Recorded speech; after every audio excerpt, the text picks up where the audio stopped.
কেউ যদি দায়ী থেকে থাকেন তাদের বিরুদ্ধে ব্যবস্থা নেওয়া, তদন্ত করা, সমস্ত কিছু হবে। মাননীয় প্রধানমন্ত্রীর নেতৃত্বে আজকে গোটা ভারতবর্ষের ৭৫টি অমৃত ভারত স্টেশন শুভ উদ্বোধন হতে চলেছে। আজকে আমি জলপাইগুড়ি রোড স্টেশনে থাকতে পেরে নিজেকে সৌভাগ্যবান মনে করছি। আমার সাথে পশ্চিমবঙ্গ সরকারের পরিবহন এবং শ্রম দপ্তরের ভারপ্রাপ্ত মন্ত্রী, বরিষ্ঠ নেতা ভারতীয় জনতা পার্টির শ্রী অর্জুন সিং সাহেব উপস্থিত আছেন।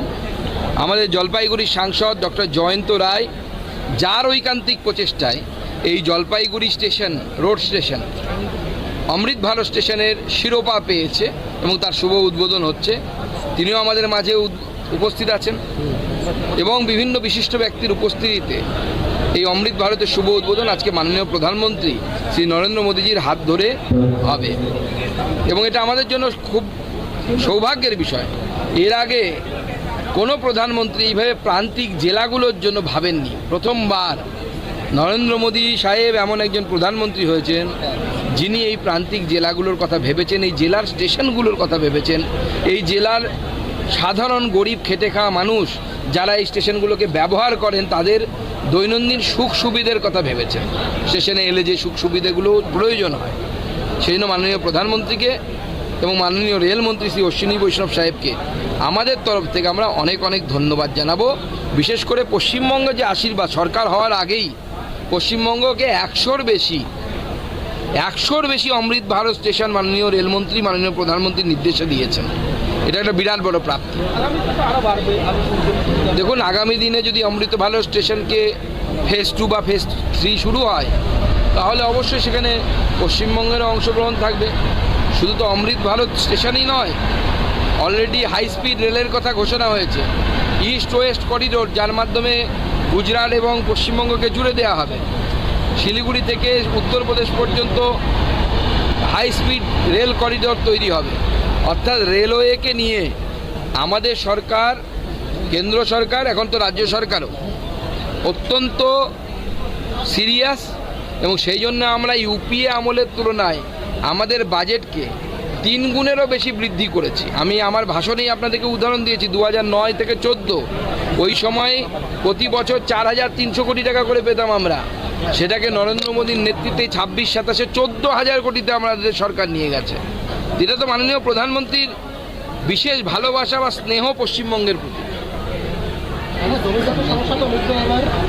একদম রেলওয়ের কোনো প্রকল্প থেমে থাকবে না। আমাদের মাননীয় মুখ্যমন্ত্রী শুভেন্দুবাবু বলেছেন মাননীয় রেলমন্ত্রীর উপস্থিতিতে।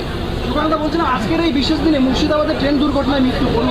দেখুন, আমাদের অত্যন্ত দুঃখের দিন আজকে, ওই জন্য যে আজকে এই একটা ভালো কাজের দিনে, এই দিনে এরকম একটা দুর্ঘটনা ঘটে গেল। আমাদের মাননীয় মুখ্যমন্ত্রীও শোক প্রকাশ করেছেন এবং আমি হলফ করে বলতে পারি আমাদের রাজ্য সরকার এবং অন্যান্য যে আমাদের কেন্দ্র সরকার এই পরিবারগুলির প্রতি সহানুভূতিশীল। কিভাবে দুর্ঘটনা হয়েছে, কেউ যদি দায়ী থেকে থাকেন তাদের বিরুদ্ধে ব্যবস্থা নেওয়া, তদন্ত করা, সমস্ত কিছু হবে। কলকাতা বিমানবন্দরে সিদ্দিকুল্লাহ 1 কোটি লোক নিয়ে জমায়েত করবে নিজের বিমানবন্দরে, না তাদের মসজিদে বাধা এমনটাই অভিযোগ। দেখুন, সিদ্দিকুল্লাহ সাহেবকে এটুকুই বলবো যে এখন কিন্তু আগের সরকার নেই। এর আগে যখন তসলিমা নাসরিনকে বিতরণ করার জন্য সিদ্দিকুল্লাহ সাহেব এরকম মৌলবাদীদের দল নিয়ে নেমেছিল, তখনকার সরকার কিন্তু আদর করেছিল। মমতা বন্দ্যোপাধ্যায়ের সময় তো লাড্ডু খাওয়ানো হতো, এই সরকার কিন্তু অন্য কিছু খাওয়াবে। তখন কিন্তু পেছনে যদি লাঠির বাড়ি পড়ে তখন কিন্তু আমাদেরকে বলবেন না, আর আমাদেরকে বলতে আসবেন না।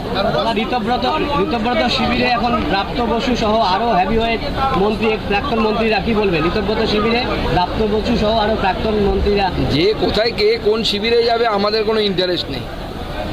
একটা দল হচ্ছে চটি চাটা আর একটা দল হচ্ছে বালিশ চাটা।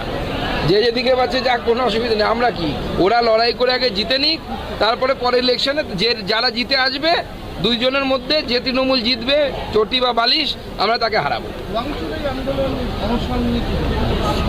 অনশন করছেন উনি, এবার কাউকে রিজাইন করতে হবে এটা কোনো অনশনের দাবি তো হতে পারে না।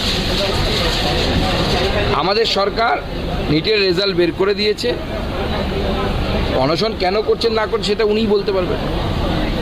Thank you.